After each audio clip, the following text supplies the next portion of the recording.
देखिए इंडेक्स में पिछले 2 से 3 दिनों में जो हमारी अप्रोच रही है वो रही है इंट्राडे रहने की। हाँ। मैं ये बात जरूर मानूंगा कि पिछले 2 से 3 दिन में हमने फ्रेश लॉन्ग से थोड़ा सा मना किया है।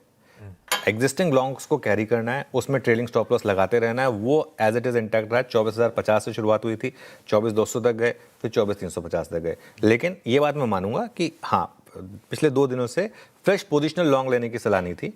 वो भले ही कुछ लोगों को लगा होगा कि गलत रही, लेकिन मैं उसमें अभी भी मानता हूँ कि मैं तो रिस्क रिवॉर्ड के हिसाब से काम करता हूँ, तो मुझे उसमें कोई दिक्कत नहीं है। ठीक है, पुराने लॉन्ग्स को ट्रेलिंग स्टॉप लॉस के साथ कैरी करें और ओवरनाइट अपनी पोजीशन को हेज कर लें, ये हमारा एक व्यू रहा है। कल भी ओवरनाइट पोजीशन को पुट से हेज करने की बात की थी हमने, और कल भी हमने क्लोजिंग में एक व्यू लिया था कि नई पोजीशन ना बनाएं इन लेवल्स पर, है ना। फ्रेश लॉन्ग ना लें, क्योंकि फ्रेश लॉन्ग थोड़ा सा आपको सपोर्ट पर आए तभी लेने का इस समय मतलब बन रहा है।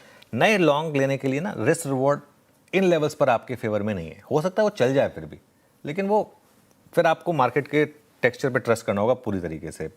हाँ, सपोर्ट जोन में आए तो ज़रूर लेना है। हम कुछ देर में डिस्कस करेंगे कि अगर सपोर्ट जोन में आए तो एक स्टॉप लॉस के साथ जरूर लेना है।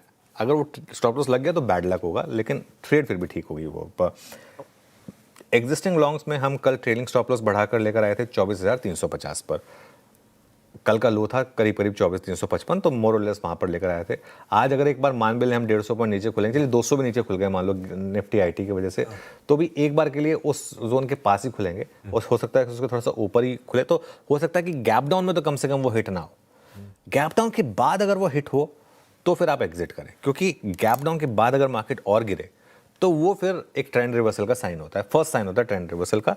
हालांकि अभी बहुत जल्दबाजी होगी ट्रेंड रिवर्सल की बात करना, लेकिन अगर वो हो तो आप अपने एटलीस्ट प्रॉफिट को प्रोटेक्ट करें, अगर आप बहुत पहले से इस मार्केट में लॉन्ग रहे हैं तो। आई थिंक सबसे इंपॉर्टेंट की होगी निफ्टी बैंक, क्योंकि कल निफ्टी बैंक ने, परसों निफ्टी बैंक ने 200 डे मूविंग एवरेज टेस्ट किया, उसको रिजेक्ट किया, वो शॉर्ट ट्रेड लिए हुई। कल बैंक निफ्टी खुला ही 57,000 पर सीधा, और उसके बाद थोड़ा सा और ऐड करके करीब करीब 57,372 तक गया, और 200 डे मूविंग एवरेज के 100 पॉइंट ऊपर बंद हुआ। 200 डे मूविंग एवरेज 57,271 पर, हम कल बंद हुए 57,371 पर। और आज अगर दोबारा 200 डे मूविंग एवरेज के ऊपर बंद हुए तो ये मार्केट के लिए एक बड़ा पॉजिटिव होगा। बैंक निफ्टी में 56,800 से लेकर 57,200 जो है, ये अब एक सपोर्ट का काम करेगा। सबसे अच्छी बात ये रही है कि बाजार जो है ना, लेकिन अब अच्छे नंबर्स को रिवॉर्ड कर रहा है।